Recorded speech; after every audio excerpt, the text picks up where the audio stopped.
الشكل النهائي لأكلتنا طلع بهالشكل هذا. شوفوا حبة التمن شلون صارت. هذا هو الرز اللي سألتوني عليه 777 توب كواليتي سوبريور باسمتي رايس. تشوفوه اللي موجود بكندا بتورونتو، تشوفوه فود بيسك، سعره $17.99 $18. طبعا الرز ابد اني ما اغسله، مجرد ما نقعه، مجرد اغسله مرة واحدة وبدون ما انقعه. طبعا تشوفون الرز من حبته مبينه، يعني توب كواليتي صدق، هو توب كواليتي. اليوم راح اسوي عليه تمن احمر، وطبعا يزيد البركة،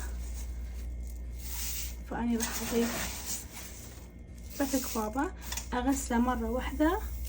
وهنا بالجدرية خليت زيت نباتي، واني سالقة اللحم وعادة اطبخ التمن الاحمر بعصير طماطم فريش، ما اخليه معجون، يطلع اطيب وطعمه كلش يطلع يعني يختلف من اللي يطبخه بالمعجون. هذا هو شوفوا 7 موجود بفود بيسك، سعره $17.99. وتشوفوا ايضا بالاسواق الهندية هم موجود عنده، بس عادة تشوفوا اكثر شيء بفود بيسك. هسه اغسل الرز وارجع لكم. بالمطفي اغسله مرة واحدة. شوفوا المي مالته يطلع مي نظيف. وعادة كل انواع الرز اللي استعملهم يعني طريقة ما اعرف، يعني يجي الرز كلش زين وياي، يمكن كثرة الطبخ. غسلته عشان ينفصل.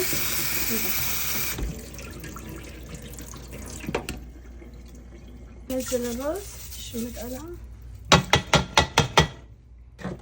اشوح الرز بالزيت لكم دقيقة.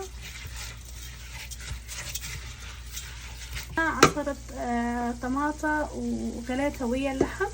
استعملت بيل شولدر بون ان لحم عجل. راح اطبخ التمن الاحمر مالتي بمية طماطم، ما راح اطبخها بالمعجون. طبعا اللي يتبقى من هاي تقدرون تفرزوها تكون جاهزة اي وقت لكم. وما راح املح هسه لان اني ملحة اللحم وعصير الطماطم.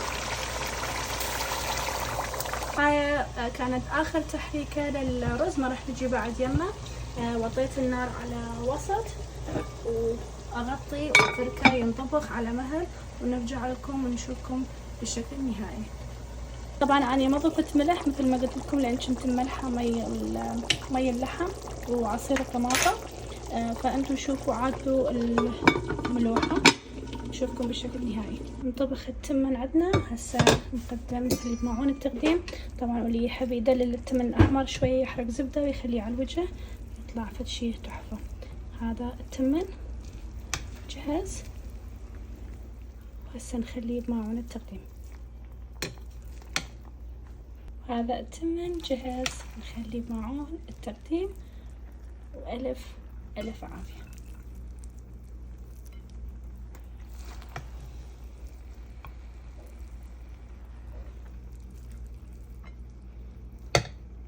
الشكل النهائي لأكلتنا طلع بهالشكل هذا. وشوفوا حبة التمن شلون صارت بدون ما نقعه أو أي شيء.